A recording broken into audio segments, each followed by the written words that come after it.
ఈరోజు మరి ప్రపంచంలో అతిపెద్ద లిఫ్ట్ ఇరిగేషన్ ప్రాజెక్ట్ అయినటువంటి మరి కాళేశ్వరం ప్రాజెక్టుతో పాటు పాలమూరు ఎత్తుపోతలు కానివ్వండి, దీంతో పాటు గురుకుల పాఠశాలలు, ఇంజనీరింగ్ కాలేజీలు, మెడికల్ కాలేజీలు, రెండోది అభివృద్ధి సంక్షేమం సమపాలుగా ఉండాలనేటువంటి ఉద్దేశంతో చాలా కార్యక్రమాలు చేశారు. మేము ఈరోజు చెప్పినటువంటి అఫీషియల్ లెక్కల ప్రకారం ఈరోజు ఆర్బీఐ లెక్కలైనా కానీ కాగు లెక్కలైనా కానీ అది పెద్ద దాపరికంతో ఉండేటువంటి అంశాలేం కాదు. ఈ కాగు లెక్కలు అనేటివి కానీ లేకపోతే ఆర్బీఐ లెక్కలు అనేది కానీ గవర్నమెంట్ ఆఫ్ ఇండియా కూడా అనేక సందర్భాల్లో పార్లమెంట్లో చెప్పినటువంటి అంశాలు. ఈ ప్రభుత్వం చెల్లె ఈ విధంగా అప్పులు చేయడంతో పాటు ఇంత డెవలప్మెంట్ వెల్ఫేర్ కార్యక్రమాలు చేసిర్రు. ఈ రాష్ట్రంలో అద్భుతాలు చేసిర్రు. వరి ధాన్యాన్ని ఈరోజు ఈ దేశంలోనే తెలంగాణ రాష్ట్రంలో నంబర్ 1గా. కానీ మన రేవంత్ రెడ్డి గారు 2.5 సంవత్సరాలలో 4 లక్షల కోట్లు అప్పు చేశాడు. ఎక్కడన్నా కార్యక్రమాలు ఉన్నాయా? మేము చూపిస్తాం. ఒక సెక్రటరియట్, ఆ పక్కన అంబేద్కర్ స్టాచ్యూ కానివ్వండి, కమాండ్ కంట్రోల్ కానివ్వండి, రెండోది పోలీస్ స్టేషన్లు కానివ్వండి, ఎస్పీ ఆఫీసులు కానివ్వండి, రెండోది రిక్రూట్మెంట్. మేము చేసినటువంటి రిక్రూట్మెంట్ ఉద్యోగులు అంటే నీళ్లు, నిధులు, నియామకాల మీద జరిగినటువంటి సుదీర్ఘమైనటువంటి పోరాటంలో అద్భుతాలు సాధించినటువంటి ప్రభుత్వం కేసీఆర్ గారి ప్రభుత్వం. ఈరోజు ఈ మంత్రులు చర్చకు రమ్మని చెప్పి పిలిచి పిరికి పందల్లాగా పారిపోయి, మరి మేమేమో అమరవీరుల స్థూపం దగ్గర ఉన్నాం, సిఎల్పి ఆఫీసులో ఉన్నామని వాళ్ళు చెప్పుకుంటూ మా వాళ్ళని పోలీసు వాళ్ళతోనే అరెస్టు చేయించడం.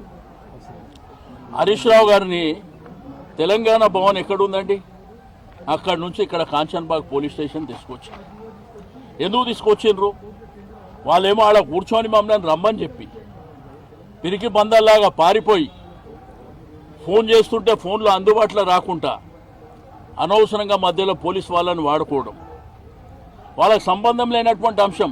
పిలిచింది వాళ్ళు, వెళ్ళేది మేము. చర్చ జరగాలి. లేదు దమ్ముంటే నువ్వు అసెంబ్లీ పెట్టి అసెంబ్లీలో చర్చ చేస్తాం.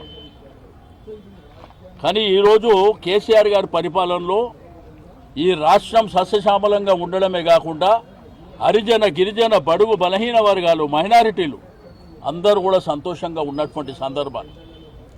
మేము సవాలు విసురితే మేము దాన్ని స్వీకరించడానికి సిద్ధంగా ఉన్నామని చెప్పినటువంటి అంశం. నిన్న కూడా కేటీఆర్ గారు క్లియర్గా అన్ని విషయాలు చెప్పిండు.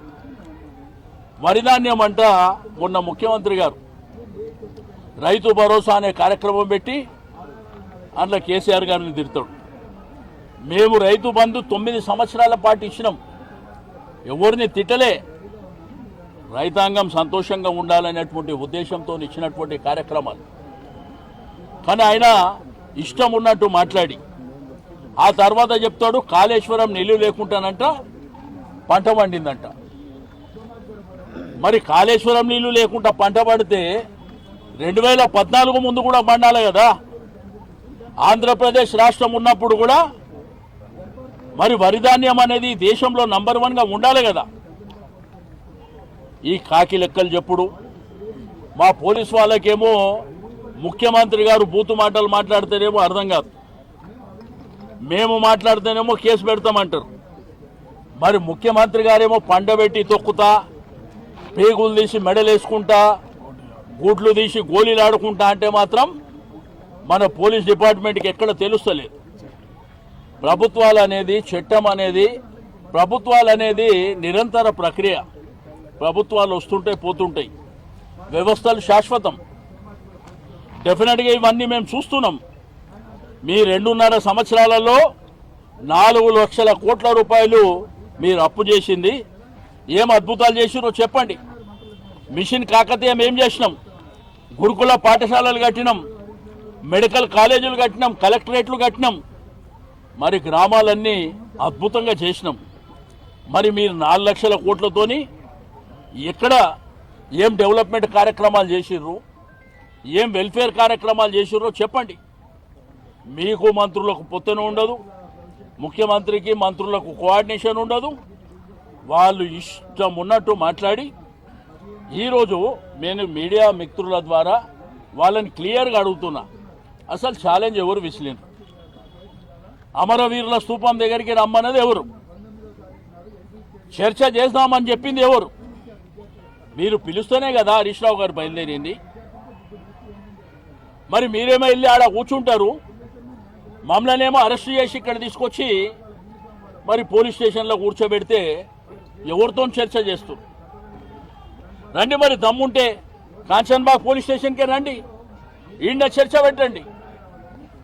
కానీ ఈ విధమైనటువంటి దుర్మార్గమైనటువంటి పరిపాలన మా దగ్గర రాజ్యం మా చేతిలో ఉన్నది, పోలీసులను ఇష్టం ఉన్నట్టు మేము వాడుకుంటాం, ఎవరిని మడితే వాళ్ళని కేసులు పెడతాం, అరెస్టులు చేస్తాం, జైలుకు పంపిస్తామంటే ఇదేమి శాశ్వతం కాదు. ప్రజాస్వామ్యం అనేది ఒకటి ఉంది. ప్రజాస్వామ్య పద్ధతిలో మీరు విసినటువంటి ఛాలెంజ్కు మేము సిద్ధంగా ఉన్నాం. మేమేం అప్పు చేసినాం, ఏమి ఈ రాష్ట్రంలో అభివృద్ధి చేసినాం, వెల్ఫేర్ చేసినామో మేము చర్చించడానికి సిద్ధంగా ఉన్నాం. మీరు చేసింది కదా దానికి. రెండోది, మా ఆర్ఎస్ ప్రవీణ్ కుమార్ గారు, ఆయన ఒక ఐపీఎస్ ఆఫీసర్, ఆయన ఎస్పీగా పనిచేసినటువంటి వ్యక్తి. ఆయనకేందంటే ఆయనకున్న బుల్లెట్ ప్రూఫ్ వెహికల్ తీసేసారు, ఆయన సెక్యూరిటీ తీసేసారు. ఈ మధ్యలో ఎక్కువ మాట్లాడుతుండని చెప్పి ఈరోజు ఈ గురుకుల పాఠశాలల అవినీతి గురించి మాట్లాడుతుండని చెప్పి ఇప్పుడే 10 నిమిషాల ముందు వాళ్ళ భార్య మార్కెటింగ్ డిపార్ట్మెంట్లో పనిచేస్తుంది, ఆమెకి ఇంకొక సంవత్సరం ఉంది, ఆమెను వెంటనే ఇప్పుడు ట్రాన్స్ఫర్ చేశారు.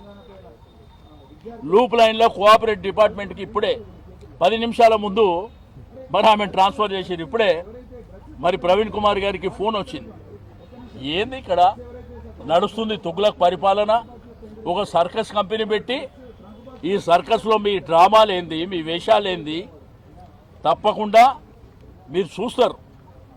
రాబోయే 2.5 సంవత్సరాలలో ఈ రాష్ట్రంలో ఉన్నటువంటి రైతాంగం, ప్రజానీకం, నిరుద్యోగులైనటువంటి యువకులు కానీ, మహిళలు కానీ, ప్రజలు కానీ అందరూ మీకు శర్మగీతం పాడే రోజులు దగ్గరకు వచ్చినాయి.